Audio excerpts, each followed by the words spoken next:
This is book one of the Sarantine. Is that how you pronounce it? Sarantium. The Sarantium Mosaic. The central character in this volume is a mosaicist. Mosaicist. He makes mosaics. What's your interest in mosaics? The interest wasn't in mosaics originally. The interest, I'll make a confession here. This is an author admitting to you that he reads his reviews.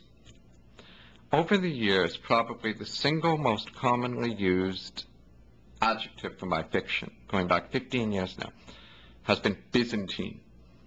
Kay's books are Byzantine in their complexity. His characters are Byzantine in their intricacies. And I remember thinking when I was starting to do this reading in history that I might as well find out about Byzantium. If everyone has been calling me Byzantine for 15 years now, I might as well find out what they're saying about me.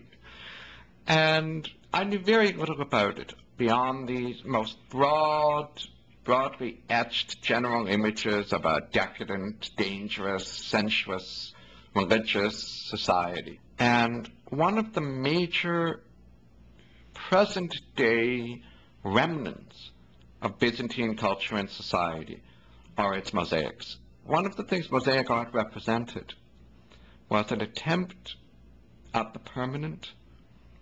It was an attempt at an art that would last, because painting was very transitory at that time. Paint wouldn't stay.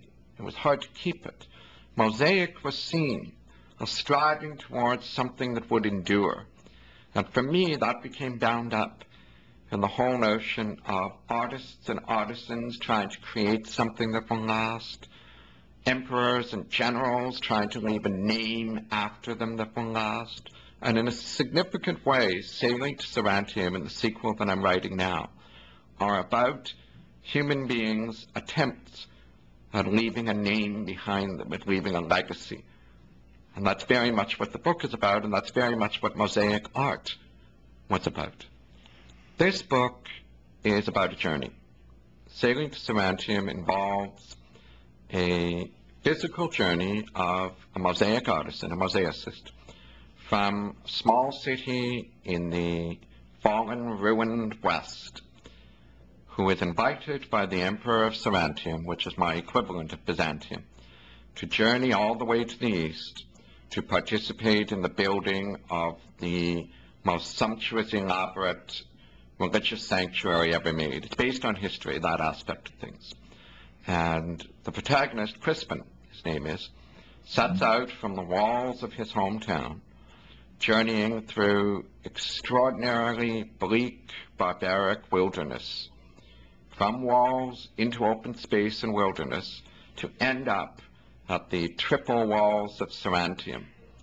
And the story is about the man who begins that journey, the state he's in when he begins, what happens to him on that long road, and what happens to him when he arrives at the next set of walls in Sarantium and enters the city of cities, the glory of the world, and becomes entangled in the intrigues, the politics, the sexual politics of Sarantium.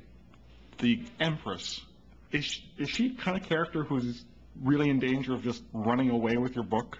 The character of Alexandra, the Empress, is my take, if you will, on the bedrock of the real historical figure of the Empress Theodora. There really was a Byzantine empress who, in her youth, came from the racetrack, the daughter of a bear keeper at the Byzantine hippodrome. He was a tamer of animals. That was his job. She grew up in the lowest slums of Byzantium, became a dancer and an actress, which in those days was largely euphemistic for being a prostitute.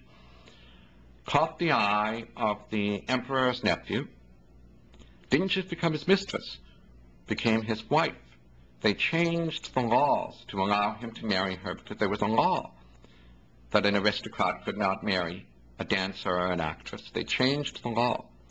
She became the empress, the single most famous Byzantine empress ever, just as Justinian is almost certainly the most famous emperor. The life story is fascinating. What interested me, as I always am, is at seeing what variations I could play upon the theme of this story, because of course Sarantium is not Byzantium.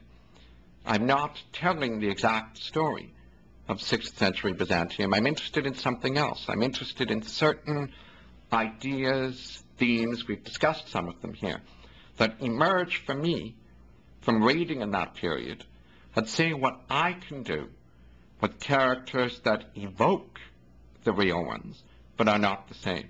So Alexandra in the book, if she interests you, I guess I share the credit with the real historical figure and what I've done as a variation on the theme of that figure. The book is Sailing to Sarantium. I've been speaking with the author, Guy Gavriel Kay. It's book 1 of the Sarantium Mosaic and Sailing to Sarantium, published by Viking Penguin Press.